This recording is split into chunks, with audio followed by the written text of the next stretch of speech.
Bug Proletariat 40k, the 40k channel dedicated to me pretending like I know what's going on with the Genestealer cult in Warhammer 40k. For my last video, we went over some of the hot takes I had for the balance patch for GW they put out last week or the week before that. I'm really excited about it. I have an RTT on May 7th that I'm going to bring a Twisted Helix list to. Before I was playing Pauper Princes purely for the 5+ invulnerable save, the extra survivability it gave you due to all the indirect in the game. So I'm really excited to move away from that. Not so much a defensive style list as defensive, I guess, as you can make GSC, but to move to a fully offensive 30 Genestealers Twisted Helix list. I think it should do pretty good. I've already just only had time to play one test game with it, and my buddy's Harlequins. He was playing light Harlequins, and it just felt like I had the better trade-ups in that matchup with the Genestealers, being able to go in and just get a ton of attacks into his troop squads. He was playing like 50 troops and just a couple of the little gunboats and the characters. The only thing that really felt like still an issue was him being able to give one of the units a 3-up invuln save, but then you just throw in the mortal wounds from a unit of drills, took care of that unit, and then mortal wounds from Patriarch and the Magus.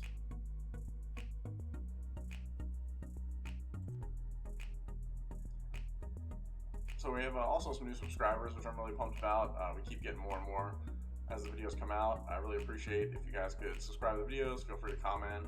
Feel free to also request any content you like. I only played GSC so far this season for the ITC season, and if you guys want any like unit rundowns or me to cover any of my games or matchups specifically, just let me know and I'll try and throw it in there. One of my first videos was how GSC can score primary points, which is really tough for the faction as a whole because of how just fragile we are on the table.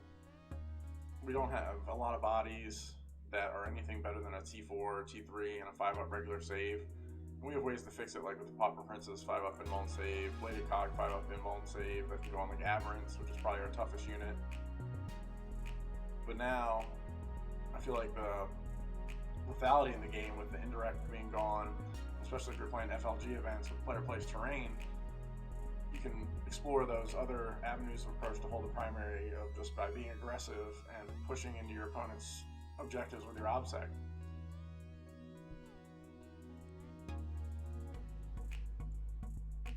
So now, in this video, I want to focus on something that actually the faction is probably the best in the game at, and that's the secondary game.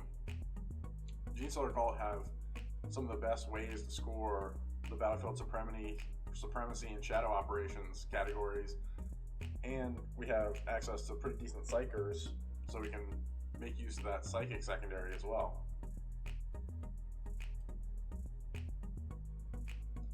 So first, it's important to understand that you should have, if your faction can, which GSC definitely can, 3 secondaries that you can take into any game, no matter what's the mission is, who you're playing, just to make it easy. A lot of armies, and why they struggle, is they can only really have 2, usually from the Battlefield Supremacy or Shadow Operations categories that they feel comfortable with, and they rely on the 3rd to look at what matchup they have, which sometimes the matchup, you'll be able to score no prisoners, or grind them down, or big game hunter, stuff like that. But in some matchups, your opponent's army may not give up any secondaries because they built their list specifically for that. So then you're kind of in a hole of, what do I pick? And maybe I'm only going to get 5 or 6 points from that 3rd secondary, which a lot of times is just not going to be enough. So thankfully GSC don't have this problem, and every game I pick from the 3 categories of Battlefield Supremacy, Shadow Operations, and Warcraft with my list that has 2 psychers. So starting off with Battlefield Supremacy, if it's a 5 objective mission, I basically always take Stranglehold. We just have so many good OBSEC units in Neophytes and Acolytes.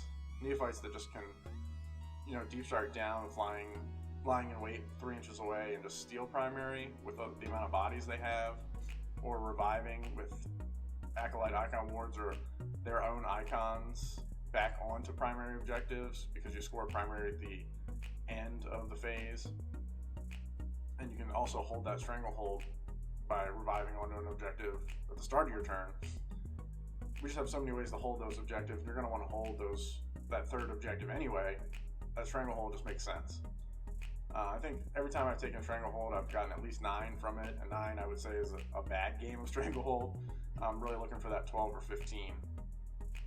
Now, if you go up to the mission and you're playing Custodies, although new Custodies don't have as much OBSEC as they did before now with the new balance badge, or an army, maybe an all-army of Necron OBSEC, and you don't feel like you're going to hold those objectives, or more likely, if you're playing a 6-objective mission, Stranglehold's probably not a great choice for you. So that's when I start looking at other things like Brood Swarm. Brood Swarm, when it first came out, I didn't like it a lot. I saw other GSC players on the Facebook group saying that they loved it a lot, and I was like, man, I'll just keep it with my Stranglehold. And I was trying to do behind enemy lines when Stranglehold wasn't a thing. And I found myself getting a lot of times 8 on behind enemy lines, because it's real easy to get 2 units that can defrag within 6 there. And we'll talk about that specific secondary in a minute. But Brood Swarm, once I finally started testing it out and playing with it, it's very, very strong and easy to get, more than 10. I would say 10 is a bad game of Brood Swarm. Because of the way that I build my list and how many models I have, it's easy to just pile models into the middle of the table in my deployment zone where my enemy's not really going to be unless they're an extremely aggressive army and I've already dealt with everything that the 30 Genestealers that I'm throwing at them. And I'm getting 2 points every turn from Brood Swarm, unless I've been completely tabled. So that's 10 right there.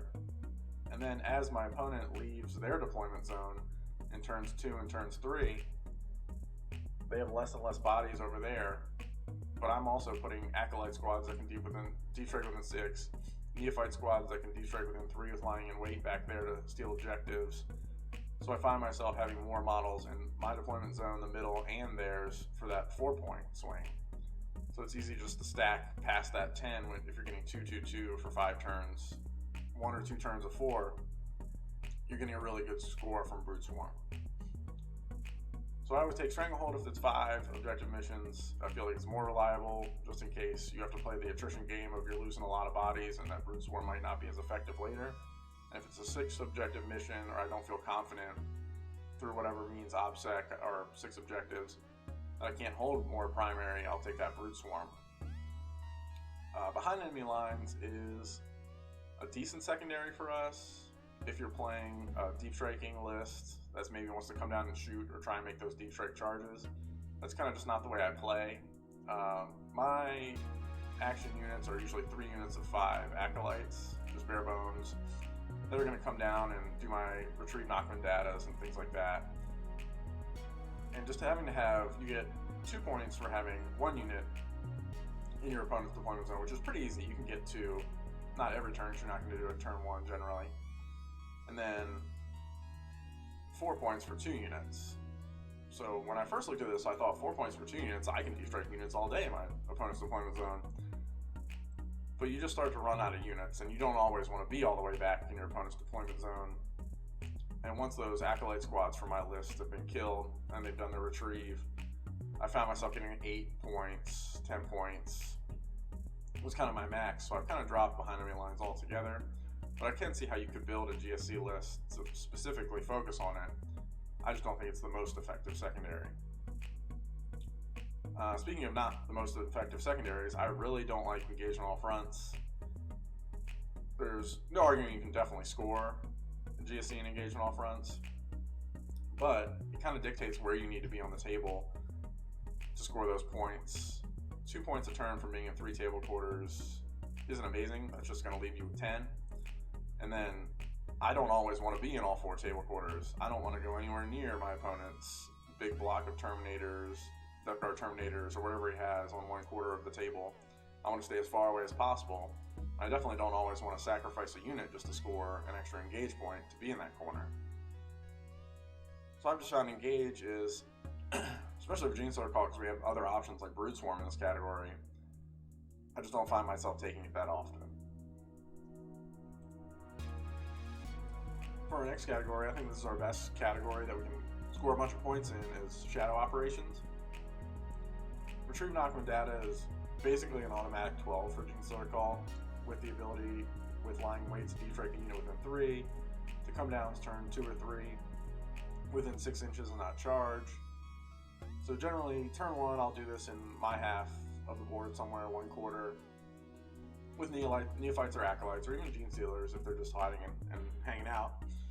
Then turns 2 and 3, it's very important that you do this on your opponent's side, because those are the only turns that you're going to get the closer deep strike outside of lying in wait. Oh, that's not true. Lying in wait, you can only do turns 2 and 3 also, because they have to come in by turn 3 when they're deep striking within 3 inches.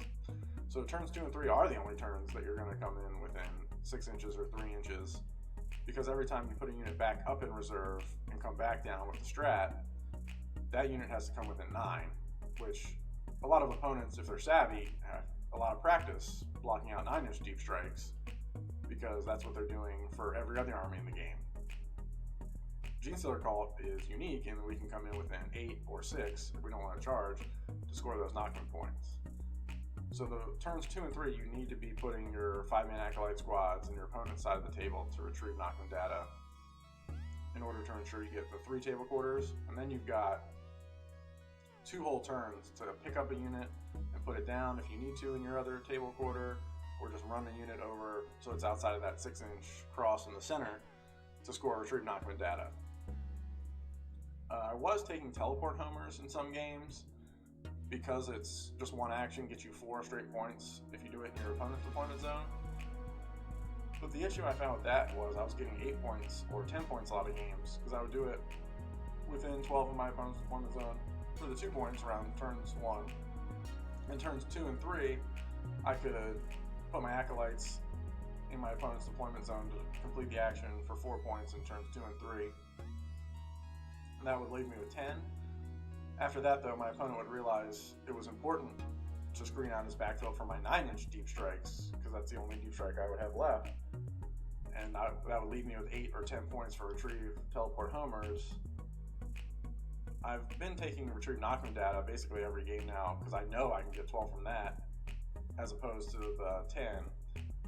Now the upside of teleport homers is you can get that full 15 if you're beating up your opponent, or he has to come out of his deployment zone to leave a 9-inch bubble in his backfield. So some armies that can't screen as well, maybe Custodes, Knights, or Chaos Knights, which are going to become more popular here, this could be a really, clutch way to get more than the 12 points from retrieve knockdown data. But really your game, some games do come down to those extra 3 points, but it really shouldn't. The other 2, Investigate Signal and Raise Banners, I basically would never take. Raise Banners is just way worse now with the new Knockman missions. There's not as many missions that you have 3 objectives on your side that are going to be unmolested the entire game.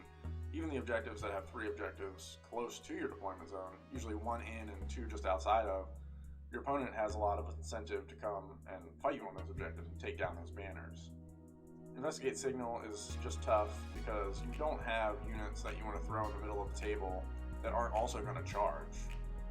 Maybe if you threw up some Genestealers with some neophytes coming behind them to hold that primary objective on the center of the table to do the action. But at that point, why not just take the retrieve knockdown data? I already have the 2 units of acolytes, or 3 units of 5 acolytes in my list specifically built in there for retrieve knockdown, and I don't feel like taking those out to play Investigate Signals in some games is worth that trade-off. So I don't think there's any arguing that Battlefield Supremacy and Shadow Operations are 2 of the ones you're always going to pick from that category, depending if you pick Retrieve Knockdown Data, Deploy Teleport Homers, or Brood Swarm, or Stranglehold. That's going to be your staple too.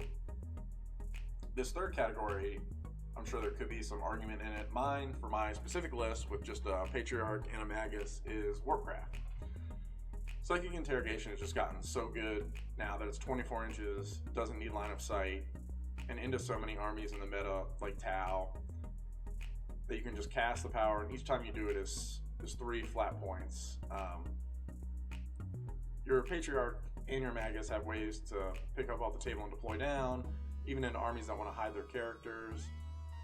They have ways to advance and get up the table quickly behind bodies that are protecting them. So I think the worst I've ever scored on this is 6. And that was in a game where that was really my only good secondary and I knew if I got 6, I would be in a good position. Routinely, I'll get 12 or 15 points from this. As far as the other psychic secondaries, Warp Ritual is a pretty good way to get 7 points. It's just very risky. If you do it twice, you get the 7 points in the center of the table. It's just risky because the center of the table is going to be where a lot of the fighting is happening, especially if there's an objective in the center of the table. So I always try to do Psychic Interrogation to, at least you'll get that 6, and if you cast it 3 times, you'll get that 9. As opposed to Warp Ritual, if you get it twice, they'll probably kill that Psyker off the center of the table, and your other Psyker might be somewhere else. Pierce the Veil is a very good corner case one. Some of the missions that are that full diagonal deployment that puts you really close to your opponent's battlefield edge, technically, because it comes all the way to the corner of the table. If you just want to hide your Magus in the corner with 20 Neophytes holding an objective over there and cast Pierce the Veil, and your opponent was too busy with your close combat elements of your army, or the things you have in front of the Magus to kill him, it's a good way to get. You cast it 4 times, it's 15 points, and it's easy to get a Magus over there casting it all 4 times. Now this is admittedly a gamble, because if you fail it, it's a low casting value, but you could still fail even with a reroll. It's going to mess up your entire plan because you need to cast it those 4 times to get any real amount of points from it. I forget how many you get for casting it twice. It might be 8 or 7, which is still not terrible. But Pierce the Veil is available if you're on those diagonal type missions and you just want to hide in a corner all game with one of your Psykers. Some other ones that your opponent could give up that you could trade out this Warpcraft spot for. If you're playing into like Tau with a lot of suits who give up a ton of no prisoner points, and with the ability for them to shoot and hop back with their commander, the ethereals don't really need to be near you. Psychic Interrogation and Warp Ritual might not be the best choices, but no prisoners could come into this category, because each time you kill one of those crisis suit units, it's a ton of points, and usually those lists give up a ton of no prisoner points. No prisoners is always kind of a double-edged sword, because your opponent can also take no prisoners, as you can see over there in the opponent secondaries list. And you're generally going to give up more no prisoner points than almost any army that you play, just due to list building with Genestealer Call. Even 10 Aberrants are giving up 3 no prisoner points if you kill those 10 Aberrants. The 20 Neophyte squads, every time you revive Neophytes, you're giving up more, because each time they're killed, it counts as more points. So just make sure if you're taking no prisoners, that's not a win condition for you. The game's not going to be that close where the person that picks that right third secondary is going to win, because if you both pick no prisoners, odds are you're not going to come out on top. This is the same thing with To the Last. I try to build my list kind of like the Nick Natavati with 2 Patriarchs and a tough either Aberrants, or in the beginning I was doing Ridge Runners to have a To the Last option and like hide it and be cute. And it just hardly ever worked out. And when it did work out, I could have picked any other secondary and I would have won that game anyway. To the Last, it feels like, playing on that knife's edge too much for me. I'm sure some players love it, but it really is saying to your opponent, if you kill these units, even 2 of these units, I'm going to lose this game. So your opponent is going to do everything they can to get rid of them, and your army's, no GSC army you build is that tough, unfortunately. It's just not the way we play. We play through movement shenanigans and really, really strong close combat and some okay shooting. So every time that I've played To the Last, it's kind of backfired. And if it's a Patriarch, a lot of times that Patriarch in the end of the game, I want him to go on a little murder spree. Units are hurt, some opponent's troops units are trying to come on my side of the table, and that's the time I want my Patriarch out as a sacrificial unit out to go attack and fight things, when you don't really have that option if you take To the Last. Grind Them Down is also another one that opponents can take against Genestealer Called a lot, but this can be easily played around if your opponent picks it. If your opponent picks it and you get second turn, you'll have the advantage of knowing how many units they've killed that battle round, and you can play around it either by killing more or just enough. And then if your opponent is going first, he has no idea how many he needs to kill. Now, if your opponent goes second and he takes this, and you don't kill anything, it's easy to kill one Genestealer cult unit. But also in the beginning of the game, it's easy for you to, especially with player place terrain, if you're playing like my store does, the FLG player place terrain, to just hide and have nothing killed, especially with a change to indirect. A lot of times if somebody takes grind them down against me, I just won't be that aggressive turn one, and maybe they'll get a kill if I throw bikes out to get stranglehold or something like that, or no kills if I just hide. And that's 3 points they've lost right off the bat. Now they can only max 12. And now I just need to have one more turn during the game where I kill more things than them, which in turns, 2, 3, and 4 is likely with the amount of charges and damage output that the GSC can do out there. That now they're down to 9 points. And now you're starting to look iffy on the secondary. Assassination is kind of the same as grind them down. It can be a real trap into GSC. Sometimes, my list typically have 4 or 5 characters. I think the one I'm running right now has 4. So it looks really appealing for someone to take Assassinate against Genestealer Cult. But I'm perfectly happy if all 4 of those characters don't do anything except for provide the buffs on their data sheets to my army or cast psychic powers. And if my opponent takes Assassination against me, that's all they're going to be doing, and you're going to have to kill my entire army before you kill a single character. Now, sometimes that does happen and they get into my lines and kill some characters, but typically that only happens if I'm losing that game anyway, and I'm being shot off the table, or I'm being, pushed really aggressively by a heavy close combat army like Custodes used to be. So I feel like Assassination, there's ways for you to play around it. Especially a good little trick is use that Deep Strike if your opponent's getting close to one of your characters, to pick up one of your characters off the table and redeploy them somewhere to complete safety. I've done that a couple times and it's worked pretty well. That's just my general overall thoughts of the secondary game as GSC. Again, I think we're one of the best, if not the best army into secondaries, and it's a real strength of our faction that we can go into any game and know I'm going to get over a good average 10 on Battlefield Supremacy and Shadow Operations, and if my opponent lets me, my Psychic Interrogation again is going to get 9, 12 points. Depending how aggressive my opponent is, could get the 15 if they're coming at me right off turn 1 with characters that don't have a good deny or don't have a great way to cast. So I hope this was helpful to some GSC players out there looking to maximize their points in the secondary category. Also check out my other video on how to play primary with GSC. It really is based off of the balanced data slate with all that indirect fire out there, but it has some great ideas on how to stay alive on those primary objectives, which GSC can sometimes struggle in. Thanks for listening, everybody. Feel free to subscribe to the video and comment down if you would like any specific things covered as far as the GSC faction. And we'll see you guys next week with a new video.